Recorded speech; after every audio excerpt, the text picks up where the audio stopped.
Hello everyone केमते छन समस्ते आशा करछि समस्ते बहुत भलरे थिबे आ खुशी मध्य थिबे आज चलतु आपण मन गोटे बढ़िया रेसिपी मु शेयर करबी सेटा होछि कंकड़ा तरकारी सेटा पुनी मु चुली रे करूछि आज केमती चुली रे मु कंकड़ा तरकारी करबी सेटा आपण मन को देखैबी आ एठी ना चुली हेरिका जळ माने जळै देथिली काट हेरिका पकि जळै देथिली आ चुली रे जे कोनोसी भी आइटम करंतु समझ जानिथिबे तार टेस्ट बहुत बढ़िया। तो ये ना मुझे प्रथम चुली रे किसी गरम पानी नहीं जाइए कड़ई रे तापर मुझे कंकड़ा आनी तो से कंकड़ा पकई देती पानी भितर जहाँफल से सीझीज आउ एमती ना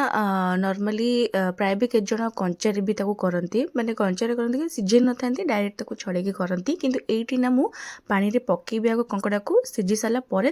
छड़ेबी आ केमती छड़ुची से आपण मैंने देखंतु।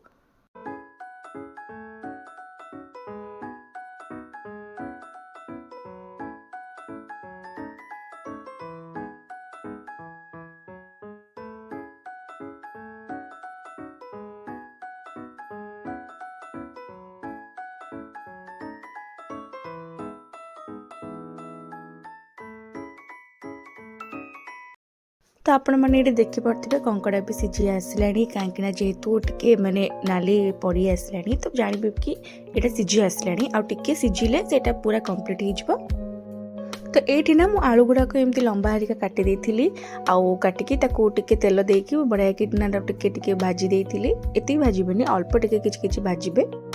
आउ एबे इट देखंतु केमती कंकड़ा हरिका सब छड़ा होची आ कंकड़ा इतरे छड़ेबे टी देखिकी छड़ेबे आ कंकड़ार सबुठ मेन पार्ट हो तार जो बिट थाए जोटा कि सेटा ही खाती समस्ते आउ तार जोटा कि बहुत टेस्ट भी लगे जदी जदी कोन समस्ते खाई थिबे आ जानि भी थिबे आ देखंतु इट कंकड़ा को छड़े की रखी दोथिली आ छड़े साला परे ना ते गोटे भलसे लास्ट को धोइबे कहिना जेते जाले एटा माने मु कोन सिझे की तापर छड़ौची तो जहा बेले तार टिके असना हरिका थिबो तो सेट पे टिके आगो भल कि ताको छड़े देबी तो छड़े सारा पर टिके भलसे पानी रे धोईकी तापर आमे भाजिबा। तो एबे देखंतु केमती छड़ा होतला कंकड़ा हरिका सब।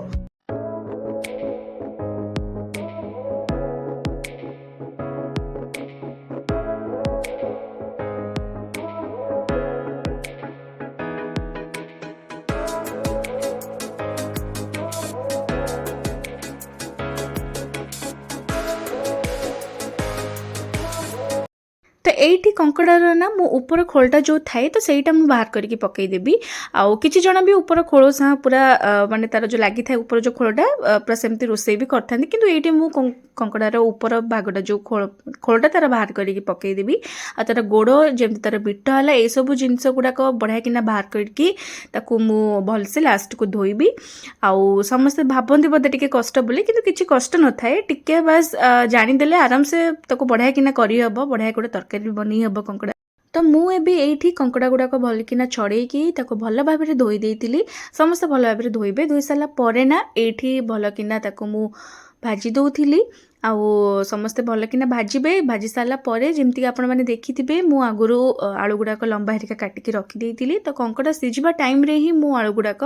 काटी कुटिकी मु आराम से भाजी देइतिली तापरे एठी ना मु प्रथमे गोटे कड़ाई रे नेइथिली कड़ाई नै साला परे तापर अल्प टिके तेल पकेइतिली तेल पके साला परे एठी पियाज किछि पकेइतिली तेजपत्र पकेइतिली तो आपण माने समस्ते पकेबे केना समस्त को प्रोसेस अलगा थाए तो एठी मु प्रोसेस रे करूची आपण माने देखंतु मु प्रोसेस जदि भल लगे निहाती भाव में मत लास्ट को कमेंट करेंगे तापर ये किसी टमाटो पकई देते केमती आम जल्दी जल्दी माने कम टाइम भर गोटे बढ़िया किना तरकारी बनई पारिबा तो सेटा मुझे आपण मानक भी देखौची। तो ये ना मु प्रथमे आगुरी ही मसला हरिका बाटी देइथिली तो मसला बाटी सारा पर ये मसला जी दरकार हम मुझे मोर क्वांटिटी अनुसार पकईली अधिक भी मसला समस्ते पकेबेनी जी देखिकी आपण मैंने से निजे पकेबे तापर ये जमी धनिया गुंड है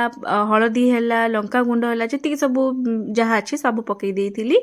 पकई सारा पर ये ना मु जी सब मसला अच्छी जमती कि गरम मसला है मीट मसला है जी सब मसला हरिका अच्छे बढ़िया किना पकईदेवे आउ देखिए पकेबे अधिक भी पकईदेले सेटा माने अत्यधिक मसला हेलाडू भी तरकारी जमा भल लगभग खाली मसला भाया लगे तो आपण देखी चाहिए टिके पकेबे तापर स्वाद अनुसार लुण भी आपण मैंने पकेबे मु भी पकईथि लुण लास्ट को तापर ये ना भल किना टिके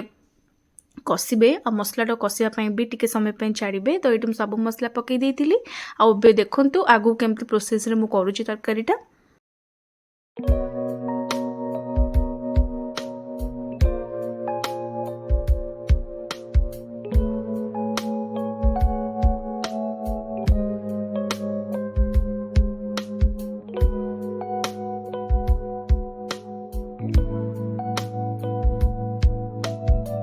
आ मसला कषिला टाइम रे ना मुझे टिके मसला ऊपर कस्तूरी मेथी टिके पकईली समस्ते पकेबे बढ़िया लगे कस्तूरी मेथी जिते भी पकेबे भी आठी ना मोर मसला आराम माने बढ़िया से कषि आसला तो समस्ते भी देखी जाएंगे कषिबे अधिक कषिबेनी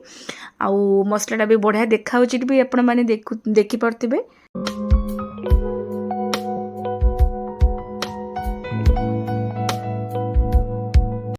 तो जमी देखिले मसला कषा टाइम रे ये मु सब आलू गुड़ाक जो काटिकी रखी थी आउ भाजी भी देती पकईदेली बाद ये मुझे गरम पानी देती सब ना गरम पानी देवे जेकोसी भी तरकारी मैंने कर खास करके मटन है कंकड़ा है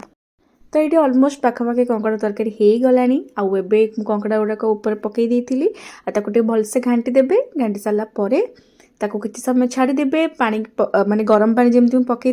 किसी समय फुटिया को छाड़ीदेवे तापर ये मु स्वाद अनुसार लुण पकई आपने भी समस्ते स्वाद अनुसार लुण पकेबे जी जहाँ दरकार टिके तरकारी अलणा हेले चलिबो किंतु जदि अत्यधिक लुण पकईदेवे लुणिया हो तरकारी स्वाद किसी भी रही टेस्टलेस होना लुणिया तरकारी कई भी खाइबा को भल करेनि जदि तरकारी लुणिया न हम आम पछरे लुण पकईकी भी तरकारी खाईपर किंतु सब देखी चाहिए अल्प टिके माने क्वांटिटी अल्प क्वांटिटी पकेबा लुण सेटा ही सब बेस्ट रहा अधिक पकेबाटा ठीक नुहे। तो ये भी मु कषि सारे कंकड़ा हेरी